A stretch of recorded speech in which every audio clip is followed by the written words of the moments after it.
This is not an outright endorsement. She isn't exactly encouraging anyone else to vote for Donald Trump here, just saying she will do so. But still, she didn't need to say this out loud. No, she didn't need to say it out loud at all, unless she wanted to be viable in the Republican Party in the future. If the Trump milieu still holds, if he loses in November or he's done with his presidency in 28.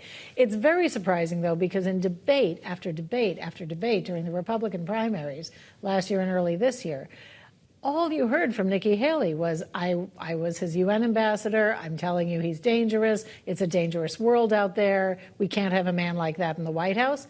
And now she's going to vote for him. So it's clearly political calculation at its best. It just reminds me of the day you were with us at this table, Wendy, when Mitch McConnell announced his intention to step down as Republican leader in the Senate. And the line you delivered that day was, the transformation is complete. Yes, this is further evidence of this? This is absolutely further evidence of that. I mean, we've seen what happened to Liz Cheney, who maintained her position that Donald Trump was dangerous and was chairwoman of the January 6th committee and led that investigation.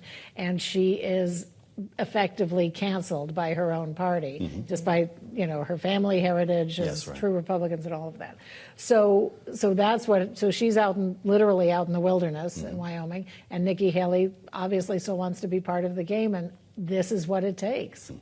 It's remarkable. Okay, so she'll be voting for Donald Trump, but according to Bloomberg's latest polling done with Morning Consult, a lot of voters in the 7 swing states that are going to decide this election are still polling for him as well. He is leading across those 7 states by 4 points against Biden in a general election matchup. When you look, though, beneath the surface at what exactly is happening in each of these individual states, potentially there is some more positive news for the president here? Right, absolutely. If the Biden campaign looks a little deeper into the poll, they'll see some good news, which is that the race has tightened since last month.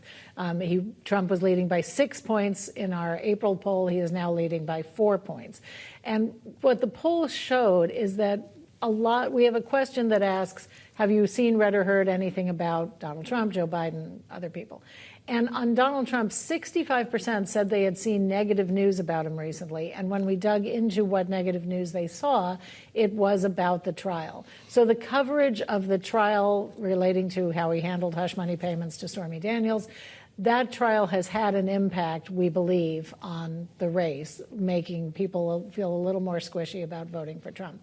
However, he has not been convicted or acquitted yet. We're really looking forward to see how people feel after the result of the trial. The question of violence made a lot of news in this poll today, and a lot of people are talking about this in political circles. Wendy, you saw it coming. You told us this was going to be part of our research. Half of swing state voters fear violence around this election, but remarkably equal parts Democratic and Republican. Right, and it's sort of a sad state of American politics right now where violence can plausibly be part of it. I mean, I think all of us can remember a time when that was impossible. That happened in other countries. That wouldn't happen in the United States. Yeah. And now we have half of the electorate saying that there could be. And they have been sort of normalized to it because as the campaigns were heating up in 2020, when most of us were locked in our homes, George Floyd was killed by the police in Minnesota, and there were a lot of social justice protests around that. There's social justice protests this summer over Biden's handling of the Israel-Hamas war.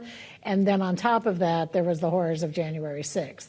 And so people are starting to feel like it isn't out of the realm of possibility anymore. The interesting thing was that they feared violence more than misinformation on social media or foreign interference. Remarkable. So, yeah. This is really worth your read on the terminal and online. Our latest Bloomberg swing state poll. Wendy Benjaminson, we thank you. Our new poll also shines light on what swing state voters think about AI. And guess what? We see Democrats and Republicans agreeing again in their fear. As we bring in Bloomberg's Michael Shephard for more on this. Michael, amazing. Swing state voters worry AI will limit privacy in their lives and maybe even replace them at work. This is another area where D's and R's agree. It is. And interestingly, in talking about the violence question in the election, we're seeing the broader issue of insecurity, the insecurity that's afflicting the American electorate as we're heading into the election cycle. They're worried about privacy. They're worried that in terms of the poll, we also found that there was a majority who supported the ban on TikTok. And of the people surveyed, 66% said they were worried that the app would allow foreign data collection, privacy, and also allow foreign manipulation of information here in the U.S. Now, what that tells us is that people have this unease, this sense of insecurity, but it also applies to employment, as you said, Joe. And this will translate somehow into votes in November, and we're going to have to see what happens there. What's remarkable is that people may be so hesitant around this technology, or at least concerned about what it will mean for their lives, and yet the demand clearly is incredibly strong. And we see that evidence by NVIDIA, which reported just about an hour ago after the bell, blow it out of the water in terms of not just the report, but the forecast, suggesting there is really strong demand for these AI chips. So people fear it, but they can't necessarily stop the freight train from coming. They can't get enough of it, Kailey. The companies, the industry, people have an interest in technology, in using technology, both at a personal level, on a business level. AI has this promise to transform the economy globally. We're seeing geopolitical competition between China and the U.S., and then all the rest of the other major economies around the world trying to get a piece of the action. And NVIDIA's results really point to that. Our forecast had been $26.8 billion in revenue for the coming quarter. NVIDIA is saying $28 billion. They're doing a 10-for-1 stock split, and they are now the third most valuable stock in the S&P 500 by market cap. So it really is an extraordinary sign of how AI is here to stay, and this wave is going to keep building. Just a remarkable story. The stock is moving ever closer to $1,000, and now there's another stock split. To your point, Michael, it's really amazing. When we back off of this, though, and think about everything that we just discussed with Michael and with Wendy about this poll, this will be the fear-driven presidential election on both sides. Yeah, I think you're right, Joe. We're seeing this level of uncertainty heading into the conventions. And, of course, you know, those of us who are old enough to have a memory of 1968 and everything that happened there, you know, it is a sense of unease. But it transcends generations. We did find that among older voters surveyed, there was more uncertainty about AI and what it would do, and definitely more resistance to TikTok as well. Wow. All right, Bloomberg's Michael Shephard, thank you so much. We're going to have much more coming up this hour, including a look at what's happening as we speak on the House floor. An important crypto vote is coming up, but something else happened on the House floor earlier today, Joe, which is pretty remarkable, and we shouldn't go without noting, which is that Congressman Jim McGovern, a Democrat, basically was laying out the various legal problems of Donald Trump, specific crimes that he is charged with, and I believe we can play a little bit of that sound. The candidate for President of the United States is on trial for sending a hush money payment to a porn star to avoid a sex scandal during his 2016 campaign, and then fraudulently disguising those payments in violation of the law. He's also charged with conspiring to overturn the election. He's also charged with stealing classified information, and a jury has already found him liable for rape in a civil court.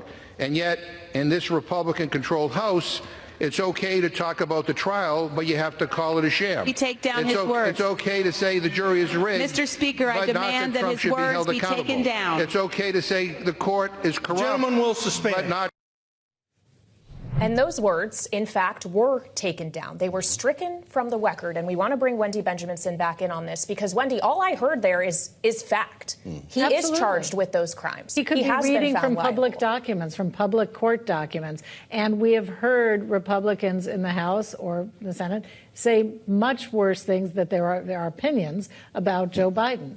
All this Congressman McGovern was doing was, as you said, reading the charges that were there. And the remarkable contrast when you saw this Trump's entourage outside the courthouse, where he has legions of Republican lawmakers, including the House Speaker, talking about what a sham the trial is and, handling the comments that Trump is prohibited from making because of a gag order, it's just a remarkable moment of one-sidism, I guess is the way to call it.